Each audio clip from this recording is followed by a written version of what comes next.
अस्सलामु अलैकुम। आदाब।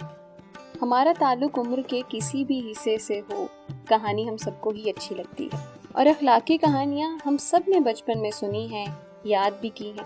खैर तब समझ तो नहीं आती थी, लेकिन जैसे जैसे वक्त गुजरा सब कुछ समझ आ गया। कहानी जो मैं सुनाने जा रही हूँ वो है इत्तफाक में बरकत है। इब्न इंशा की किताब उर्दू की आखिरी किताब से इक़्तिबास है, जिसमें उन्होंने अपने मुनफरिद अंदाज में ये कहानी लिखी है। सुनिएगा ज़रूर, और अगर पसंद आए तो वीडियो को शेयर भी कीजिए, लाइक कीजिए और सब्सक्राइब भी कीजिए। और अगर कोई कमेंट हो, कोई राय देना हो तो आप कमेंट सेक्शन में कमेंट भी कर सकते हैं। इत्तफाक में बरकत है। एक बड़े मियाँ जिन्होंने अपनी ज़िंदगी में बहुत कुछ कमाया बनाया था, आखिर बीमार हुए, मर्जुल मौत में गिरफ्तार हुए। उनको और तो कुछ नहीं कोई फिक्र थी, तो ये कि उनके 5 बेटों की आपस में नहीं बनती थी। गाढ़ी क्या पतली भी नहीं छनती थी, लड़ते ही रहते थे। कभी किसी बात पर इत्तेफाक न होता था, हालांकि इत्तेफाक में बड़ी बरकत है। आखिर उन्होंने बेटों पर इत्तेहाद और इत्तेफाक की खूबियां वाज़े करने के लिए एक तरकीब सोची। उनको अपने पास बुलाया और कहा, देखो अब मैं कोई दम का मेहमान हूँ, सब जाकर एक लकड़ी लाओ। एक ने कहा, लकड़ी?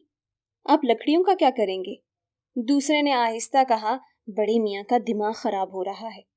लकड़ी नहीं, शायद ककड़ी कह रहे हैं, ककड़ी खाने को जी चाहता होगा।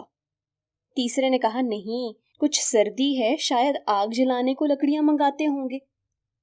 चौथे ने कहा, बाबूजी कोयले लाएं। पांचवें ने कहा, नहीं, उपले लाता हूं, वो ज्यादा अच्छे रहेंगे। बाप ने कराहते हुए कहा, अरे नालायको, मैं जो कहता हूँ वो करो, कहीं से लकड़ियां लाओ, जंगल से। एक बेटे ने कहा, ये भी अच्छी रही, जंगल यहाँ कहाँ, और महकमा जंगलात वाले लकड़ी कहाँ काटने देते हैं। दूसरे ने कहा, अपने आपे में नहीं है बापूजी, बक रहे हैं जुनून में क्या क्या कुछ। तीसरे ने कहा, भाई लकड़ियों वाली बात तो अपन की समझ में नहीं आई। चौथे ने कहा, बड़े मियाँ ने उम्र में एक ही तो ख्वाहिश की है, उसे पूरा करने में क्या हर्ज है। पांचवें ने कहा, अच्छा मैं जाता हूँ, टाल पर से लकड़ियां लाता हूँ। चुनाचा वो टाल पर गया। टाल वाले से कहा, खान साहब जरा 5 लकड़ियां तो देना, अच्छी मजबूत हो। लकड़ी वाले ने लकड़ियां दी, हर एक खासी, मोटी और मजबूत। बाप ने देखा तो उसका दिल बैठ गया। ये बताना भी खिलाफे मसलहत था कि लकड़ियां क्यों मंगाई हैं और इनसे क्या इखलाकी नतीजा निकालना मकसूद है।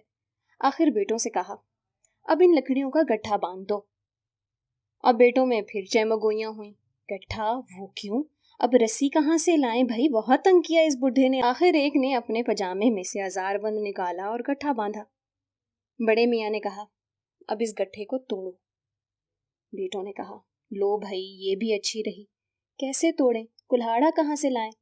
बाप ने कहा, कुल्हाड़े से नहीं, हाथ से तोड़ो, घुटने से तोड़ो। हुक्मे वालिद मर्गे मफाजात। पहले एक ने कोशिश की, फिर दूसरे ने, फिर तीसरे ने, फिर चौथे ने, फिर 5वें ने।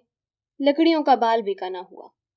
सबने कहा, बाबूजी हमसे नहीं टूटता ये लकड़ियों का गट्ठा। बाप ने कहा, अच्छा अब इन लकड़ियों को अलग अलग कर दो, इनकी रस्सी खोल दो।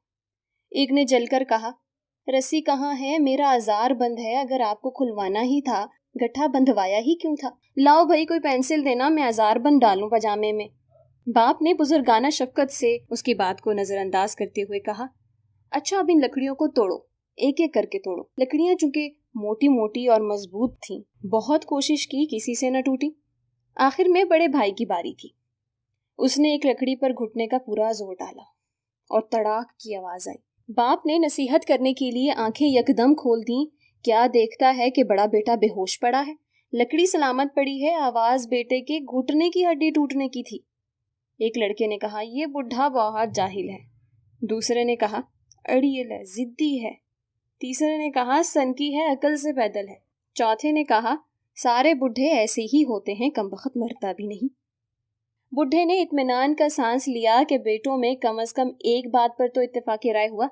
उसके बाद आंखें बंद की और निहायत सुकून से जान दे दी।